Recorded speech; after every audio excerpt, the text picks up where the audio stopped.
अस्सलामुअलैकुम वरहमतुल्लाहि वबरकातुहू। Welcome to my YouTube channel food passion simply. आज मैं यहाँ पर आपके साथ मैंगो आइसक्रीम की रेसिपी शेयर करूँगी, जो कि मैंने कस्टर्ड की मदद से बनाई है और बहुत ही टेस्टी बनी है। और अगर आपने मेरा चैनल सब्सक्राइब नहीं किया है तो प्लीज़ मेरे चैनल को ज़रूर सब्सक्राइब करें और बेल आइकन ज़रूर दबाइएगा। चलिए स्टार्ट करते हैं। बिस्मिल्लाहिर्रहमानिर्रहीम। यहाँ पे मैंने हाफ़ लीटर दूध लिया है और उसको उबालने के लिए रख दिया था। और दूध को ना थोड़ा सा आपने पकाना है ताकि थोड़ा सा थिक हो जाए, और उसके बाद आपने इसमें हाफ़ कप चीनी शामिल कर देनी है। और जब चीनी भी पानी में थोड़ा सा पक जाए तो उसके बाद आपने थोड़े से दूध में 2 चम्मच भरकर जो है ना आपने मैंगो कस्टर्ड पाउडर लेना है। ठीक है, इसमें कलर भी होता है, फ्लेवर भी होता है। मैंगो कस्टर्ड पाउडर का इस्तेमाल करेंगे हम, उसको ऐड करके इसका कस्टर्ड बना लेंगे। जैसे कि आप देख रहे हैं, बस इसको थिक होने तक हम पकाएंगे और इसके बाद हम इसे ठंडा करने के लिए छोड़ देंगे। अब आपने रेसिपी को मुकम्मल देखना है, बिल्कुल भी स्किप नहीं करना है, ताकि आप अच्छे तरीके से इसको बना सकें। अब यहाँ मैंने ना इसको एक अलग से बाउल में निकाल लिया है ताकि ये इसका टेम्परेचर कूल डाउन हो जाए। नॉर्मल टेम्परेचर पर लाने के लिए हम इसको थोड़ी देर के लिए बाहर रखेंगे। हम इतने दूसरे काम कर लेते हैं। यहाँ पर मैंने एक मैंगो लिया है बड़े साइज़ का, उसको अच्छे से धो के उसका जो मैंने छिलका है वो उतार लिया है और उसको अच्छी तरह मैंने क्यूब्स में कट कर लिया है। अब इसको मैंने क्यूब्स में काटने के बाद जो है मैंने इसका ब्लेंडर में डालकर अच्छा सा पल्प बना लेना है, बिल्कुल स्मूथ सा। ठीक है, अब हमारे पास यहाँ पर पल्प भी रेडी हो गया है और मेरा कस्टर्ड भी थोड़ा सा ठंडा हो गया है। तो अब मैं इसको ये करूँगी कि मैं इनको दोनों चीज़ों को फ्रीज़र में रख दूँगी। और दूसरी तरफ मैंने यहाँ पर व्हिपिंग क्रीम का इस्तेमाल किया है। ये 1.5 कप, जो चाय वाला कप होता है उसके हिसाब से मैंने 1.5 कप व्हिपिंग क्रीम ली है।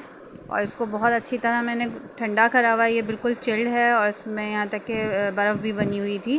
ठीक है, इस तरीके से आपने जितनी ठंडी हो उतनी लेनी, क्योंकि गर्मी का मौसम है। आप चाहें तो इसको हाथ से भी ब्लेंड कर सकते हैं। यहाँ पर मैं मशीन का इस्तेमाल कर रही हूँ और अच्छे तरीके से इसको मैं व्हिप कर रही हूँ। और आपने पहले लो स्पीड पर व्हिप करना है आहिस्ता आहिस्ता इसको। फिर थोड़ी देर बाद जैसे ये व्हिप होना शुरू हो जाए तो आप इसकी स्पीड बढ़ा दें मशीन की।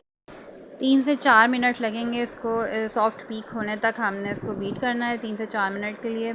फिर अब मशीन को साइड पर रख देंगे और जो मैं कस्टर्ड बना कर रखा हुआ था उसको भी मैंने ठंडा किया हुआ था, और जो मैंगो पल्प था उसको भी मैंने ठंडा किया हुआ था। बस हमने दोनों को बारी बारी इसमें शामिल कर देना है। फिर इसको अच्छे तरीके से स्पैचुला की मदद से हम इसे मिक्स करेंगे।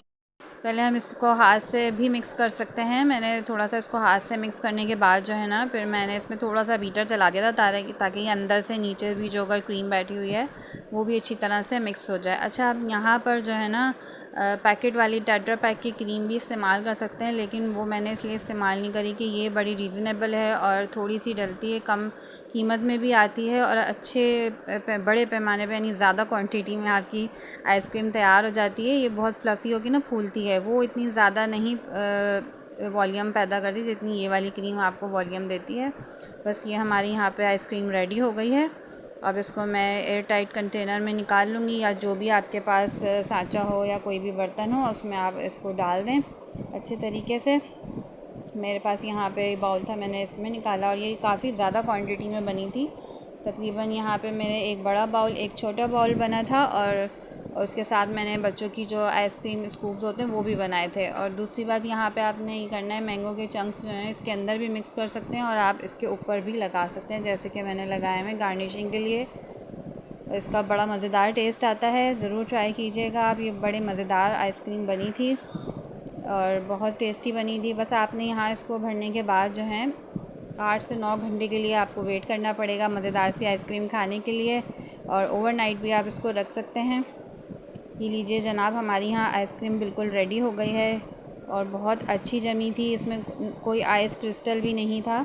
अच्छा, यहाँ पर मैंने कोई भी फूड कलर का इस्तेमाल नहीं किया था। अगर आप चाहते हैं कि येलो कलर आप डार्क आए तो आप डाल सकते हैं। इसमें बड़ा सॉफ्ट सा येलो कलर आया था तो मुझे अच्छा लगा, मैंने इसलिए एक्स्ट्रा फूड कलर नहीं डाला। और यह मज़ेदार सी मेरी आइसक्रीम रेडी थी और मेरे पास स्कूप नहीं था तो मैंने इस तरीके से इसको कट करके निकाली। अगर आपको मेरी रेसिपी पसंद आए तो प्लीज़ मेरी रेसिपी को लाइक कीजिएगा, और अगर फ्रेंड्स एंड फैमिली में शेयर कीजिएगा। और अगर आपको मेरी और रेसिपीज़ देखनी है इसी तरह की मज़ीद तो प्लीज़ मेरे चैनल को ज़रूर सब्सक्राइब कीजिएगा।